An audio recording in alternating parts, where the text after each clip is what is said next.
Fala pessoal, tudo bem com vocês? Em dia de Neymar, Yuri Day. Foi o Yuri que marcou 2 vezes, o Memphis jogou muito também, o Garro é brincadeira. Que trio ofensivo tem o Corinthians? O Timão vence o primeiro clássico da temporada, atinge uma pontuação espetacular, classificado, líder geral. E o Santos, hein? Muitas dificuldades. Vamos falar do jogo? A arbitragem também foi polêmica. Chega mais, eu sou o Chico Garcia, inscreva-se no canal e vamos juntos. O Corinthians, dentro da sua escalação habitual, e felizmente João Pedro Tchoca titular, a grande novidade ao lado do André Ramalho, e de restante Rodrigo Garro, titular desde o início, Hugo na esquerda, Mateuzinho na direita, Hugo Souza no gol, né? Ranielli como primeiro volante, e aí uma inversão daquilo que a gente estava se acostumando. O Carrilho, normalmente pela direita, atua pela esquerda. Por quê? Justamente para você potencializar esse jogo do José Martínez, que vai muito bem pelo lado direito, combinando jogadas com o Mateuzinho na frente. Memphis e Yuri com o Rodrigo Garro armando. Esses foram os times de Ramon Dias e Pedro Caixinha. E os primeiros 15 minutos, eles foram todos do Santos. O Santos não agrediu tanto assim o Hugo Souza, não é que tenha sido um massacre, uma pressão avassaladora, mas o Santos não deixava o Corinthians sair com a bola. O Corinthians estava um pouco estudando o jogo ali, muitas vezes tentando uma bola mais longa ou um passe por dentro, e o Santos marcando alto, roubando essa bola, rondando a área do Corinthians, né? O Neymar já pegava algumas bolas ali, tentava algum drible ou outro e tudo mais, e o Corinthians ainda estudando o jogo, e o tempo foi passando, 10, 15 minutos e tal, e que coisa, né? Só o Santos atacava, gerava escanteio aqui e ali, e o Corinthians não passava do meio campo, até que entrou em campo, em cena, a figura do Yuri Alberto, né? Ele começou a chamar o jogo lá, começou a pegar reposições de bola do Hugo, começou a receber alguns passes, cavou uma falta aqui, outra ali, acreditou na jogada, nas disputas e tudo mais, e aí ele foi levando o Corinthians pro setor ofensivo aos poucos. E aí a gente tem a jogada do primeiro gol, que já desmonta o Santos, que vinha, não digo melhor, mas com mais volume naquele momento. Quando toma o primeiro gol, já toma a primeira pancada, né? Que é justamente o avanço do José Martínez pelo lado direito. Se tem uma novidade tática no time do Ramon, do ano passado para cá, que tem um sistema muito consolidado, aquele modelo de jogo com o losango, né, o primeiro volante, os dois vértices, né, o Bidon normalmente, o Carrilho, e o Garro lá na frente com o Ranielli de primeiro homem, e os dois atacantes, o Memphis e o Yuri. Se tem uma novidade, é justamente o José Martínez como esse cara pela direita que ataca muito o espaço pela força física que ele tem, pela vitalidade, com combinações muito boas com o Mateuzinho e, cara, chegando à linha de fundo e cruzando. Foi isso que aconteceu no primeiro gol. E aí o Yuri tem todo o mérito de antecipar ao João Basso e num toquinho a bola ainda desvia no zagueiro, mata o goleiro Gabriel Brazão, bate na trave e entra o Yuri marcando mais uma vez, sendo decisivo para quem tinha alguma desconfiança, né, que o Yuri não tinha começado a temporada tão bem. Muito começo, gente. E foi o primeiro jogo, o primeiro de Rodrigo Garro como titular. Só para vocês terem uma ideia. Como todo jogo do Corinthians, ele se desenha e se desenhava ano passado a partir dessa figura, do agora camisa 8. Camisa 8, do agora camisa 8, Rodrigo Garro. Ele que dá toda a dinâmica pro time do Corinthians em termos de criação. Ele que se movimenta, ele ocupa espaços, ele vem buscar a bola no pé do zagueiro, ele dá passe longo, ele dá passe curto, ele tenta passe por dentro, ele se entende tanto com o Memphis quanto com o Yuri, ele fica buscando os dois a todo instante. Mesmo que esse primeiro gol não tenha partido diretamente do Garro, eu tô citando o Garro, porque o Yuri marcou esses 2 gols num primeiro jogo em que a gente teve o trio aparecendo demais, individualmente e juntos, coletivamente, onde eles acabam se tornando ainda mais fortes. E aí o segundo gol, eu não preciso nem dizer o quanto o trio foi importante, né? Porque a bola passa pelos 3, coisa que a gente viu muito acontecer no passado, e repito, o Garro fez o seu primeiro jogo como titular na temporada. Então, se a gente tinha alguma exigência em termos de time, e tem, porque o elenco é interessante, é caro, o Igor Coronado foi contratado para isso também, para substituir o Rodrigo Garro, e em alguns momentos ele conseguiu ser importante, numa bola parada, numa qualidade técnica que ele tem, mas o Garro, ele nasceu para jogar nesse time e fazer essa função. Ele tem um dinamismo que é diferente de todos, não só do que você tem no elenco do Corinthians. Cara, é difícil encontrar um meia no futebol brasileiro, e não à toa ele foi eleito o melhor no ano passado, que faça o que ele faz. Porque ele tem finalização, ele tem bola parada, ele tem o passe longo, o passe curto, ele tem a parte física, ele se apresenta, ele marca, ele cerca, ele tá sempre participando do jogo. Ele é diferente nesse sentido. E ele faz o time jogar. E aí o segundo gol, que você tem roubada do Mateuzinho no avanço do Neymar, e uma roubada assim muito limpa, né? O Neymar dá um tapa a mais e o Mateuzinho assim como quem tira doce de criança, né? E aí faz esse jogo pela direita que funcionou muito bem, justamente onde o Santos era, não digo falho, né? Mas estava com algum problema, porque o Luan Pérez é um zagueiro que estava improvisado e na verdade não tinha quem ocupasse aquele setor da lateral, né? Então o Corinthians aproveitou muito esses espaços, vai de novo, né? Martínez ali, Mateuzinho, a bola para no Garro, e aí o Garro fatiada, e o Memphis agasalha, toca de lado e o Yuri faz o segundo gol. 2-0, muito cedo no jogo, ainda no primeiro tempo, desmontando qualquer reação do Santos. Ali o Santos meio que esmorece, né? O Santos que estava tentando alguma coisa, toma um gol, toma um segundo gol e não dava, né?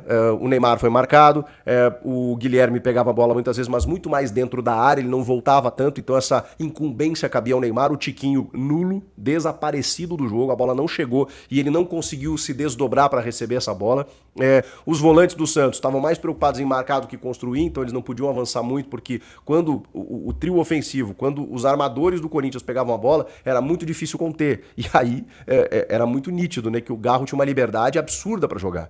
Ok que ele tem essa capacidade de se desmarcar, mas o Santos pecou em deixar o Garro livre para fazer o que ele quisesse. E aí, obviamente, o Corinthians mandou no jogo. E poderia o Corinthians ter feito muito mais ainda no primeiro tempo, faz um 2-0, vai pro intervalo, o Martínez acaba tendo que sair, no finalzinho do primeiro tempo eles já invertem, o Martínez já cai um pouco pela esquerda e o Carrilho pela direita, que é onde ele gosta de jogar, e o Carrilho fez um grande jogo também, taticamente inclusive. Aí vai pro segundo tempo e o Ramon é obrigado a trocar por uma questão de lesão muscular e bota o Alex Santana não, o Rian, que faz essa função pela esquerda, justamente a função do Breno Bidon. Depois, mais um pouquinho à frente, eu pensei, caramba, o Ramon vai querer ganhar o jogo, porque aí o jogo dá uma baixada no ritmo, e ele bota o Alex Santana. Não que o Alex Santana seja um cara tão ofensivo assim, mas não é um volantão, né? E ele fica como o primeiro mesmo para que o Corinthians tenha liberdade para continuar criando. Memphis segue, Yuri segue, aí lá na frente ele começa a fazer as trocas.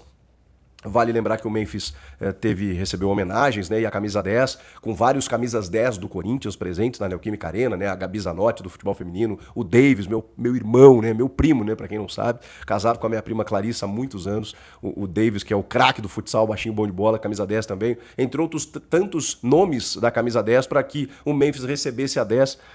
E aí o Memphis sai um pouquinho mais adiante no jogo para a entrada do Romero. E aí o Garro também sai, porque primeiro jogo como titular, gente, era difícil jogar uns 90 minutos. Eu vi gente cobrando, pô, em clássico não se tira o Garro. O cara chegou no jogo passado, ficou 2 meses sem jogar. Então assim, calma também, porque o Garro vai ajudar muito nessa temporada. E entrou o Thales Magno, porque aí sim, né, para tentar dar um pouco de sangue, de correria, para ver se o Corinthians conseguia ampliar, porque naquele momento ali, a partir dos 25, 30 do segundo, e é justamente quando o Neymar sai, né, porque o jogo estava muito focado no Neymar, em dar bola para o Neymar tentar resolver alguma coisa, ele não estava conseguindo. O Neymar pouco tentou, deu um chapeuzinho de lado, assim, né, de chaleira no Garro e tal no primeiro tempo, mas foi só, né, que ele conseguiu fazer em termos de recurso técnico. E aí o Neymar, quando sai, o Santos fica até um pouco mais agressivo, porque aí você tem Soteldo, você tem Guilherme, e eles vão tentar resolver, né, entra o João Schmidt também. E aí o Guilherme acaba parando no cruzamento da esquerda e de cabeça marca o gol do Santos. E um gol cedo, assim, né? Faltava, sei lá, uns 15, 20 minutos ainda de bola rolando. E, cara, dava tempo. E como o Santos naquele momento ali tava reagindo um pouco mais, conseguiu um pouquinho mais de energia e o Corinthians simplesmente parou de jogar, o jogo acabou se tornando mais tenso do que deveria, de uma forma até desnecessária. O Corinthians correu riscos que não precisava. Poderia ter matado o jogo com muito mais tranquilidade, mas aí convidou o Santos para o seu campo. Esses jogadores que entraram, eles ficaram para receber uma transição que não acontecia, nem no contra-ataque o Corinthians conseguia ligar. Então o Yuri Alberto foi um cara até que puxou alguns contra-ataques, ele ficou até o final, pelo lado direito, mas muito pouco. Alguns passes, o Carrilho estava tentando uma esticada longa para ver se chegava no Thales, para ver se chegava no Memphis quando estava em campo ainda, mas não conseguiu. O Santos conseguiu travar e o Santos resolveu ir pra cima pra tentar alguma coisa. E, cara, por pouco, a coisa, né, não complicou pro Corinthians, que eu entendo, tá classificado, já entrou classificado,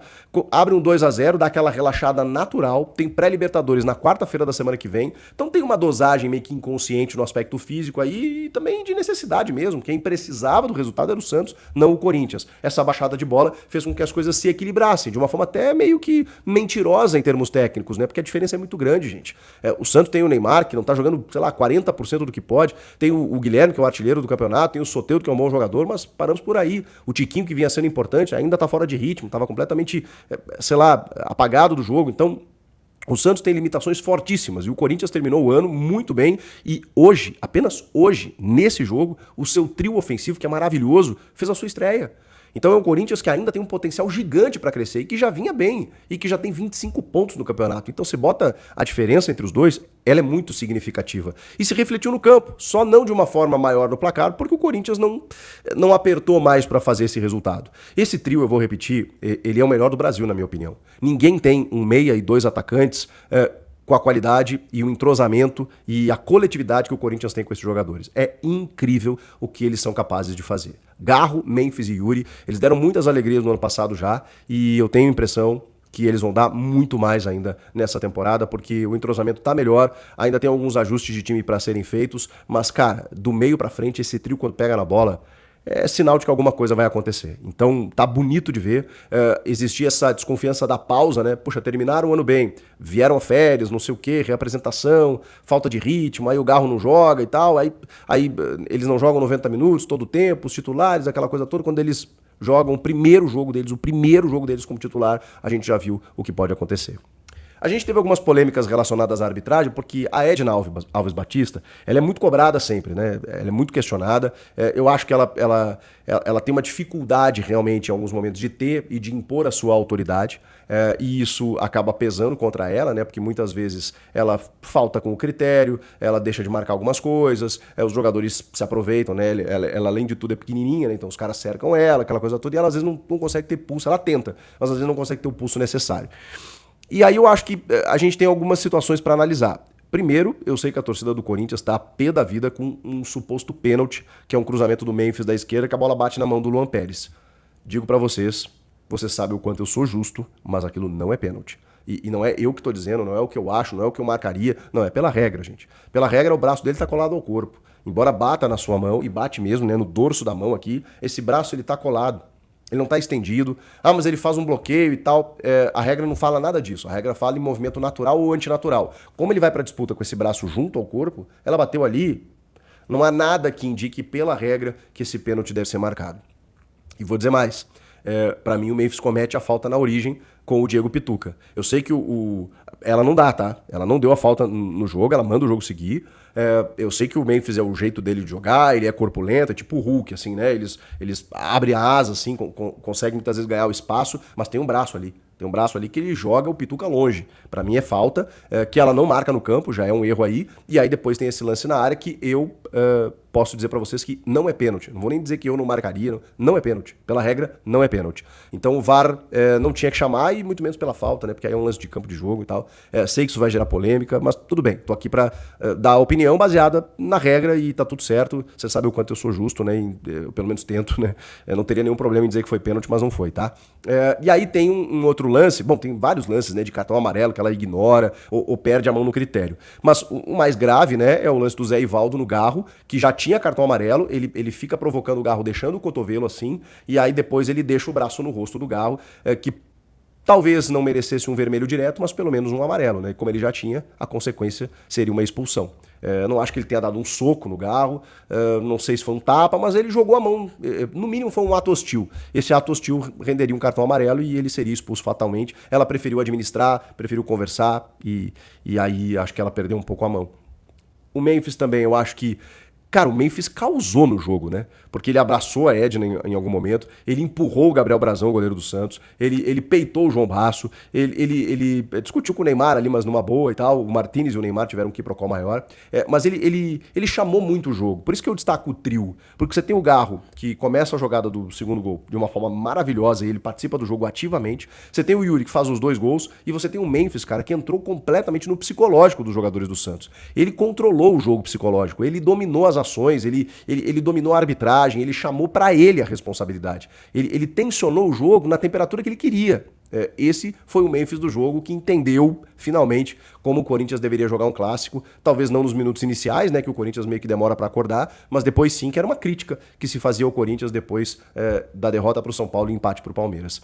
Esse foi o jogo. Uma vitória pro gasto, sem muito esforço, pela diferença técnica dos dois times, que poderia ter sido muito mais elástica e não foi, e com isso o Corinthians chegou a 25 pontos, líder geral, já classificado, os outros que lutem, e ganhou o primeiro clássico diante da sua torcida com um recorde de público total 48 mil, cara, que loucura, pagante 47, se ampliar um pouquinho esse estádio, hein? Como há projetos para isso, o Corinthians vai botar 50, 60 mil todo jogo. É loucura o que faz essa torcida. E a perspectiva é boa, né? Acho que era um enfrentamento interessante, apesar das limitações do Santos, não deixa de ser um clássico. Era um teste um pouco mais forte para deixar o Corinthians um pouquinho mais vivo, um pouquinho mais confiante para a fase de mata-mata que vem agora do Campeonato Paulista. Gostaram? Não gostaram? Comentem aqui, inscreva-se no canal e eu volto na próxima. Tchau! Emiliano explica escolha por titulares em vitória do Corinthians e valoriza ascensão de jovem. Na noite da última quarta-feira, o Corinthians venceu por 2-1 a equipe do Santos pela 9ª rodada do Campeonato Paulista. Um dos jogadores mais elogiados pela Fiel foi o volante José Martínez, que novamente atuou aberto pela direita, posicionamento explicado pelo auxiliar técnico Emiliano Dias. Ele jogou como volante interno fechado, por aí tínhamos muito espaço e sabíamos disso. Mas jogou como volante interno, como vinha jogando o Carrillo em sua posição. E depois trocou para a esquerda. Estamos contentes porque temos mais uma variação e a estrutura do ano passado, que tanto gostaram. Pudemos conectar os três, ainda não chegou o Gustavo, Henrique, Breno, Bidon também. Então, a ausência de jogadores é importante. Mas ele botou a cara e fez um grande trabalho. Isso nos deixa muito tranquilos, explicou Emiliano. Apesar da boa atuação, o venezuelano foi substituído no intervalo de jogo para uma entrada do jovem Ryan. O volante retornou do primeiro tempo com a coxa enfaixada, segundo a reportagem da Record, e deve ser preservado para o duelo válido pela Copa Libertadores, na próxima quarta-feira. O auxiliar também foi questionado sobre o lateral esquerdo, Hugo ter sido titular em mais um clássico na temporada, entrando na vaga de Matheus Bidu. Emiliano foi curto e direto e disse que quem treinou melhor e se dedicou mais irá jogar. Hugo e Bidu estão na briga e quem precisa brigar são eles. Quem treinar e se dedicar melhor vai jogar, disse. Deixe seu like e se inscreva no canal para não perder as próximas notícias do Corinthians.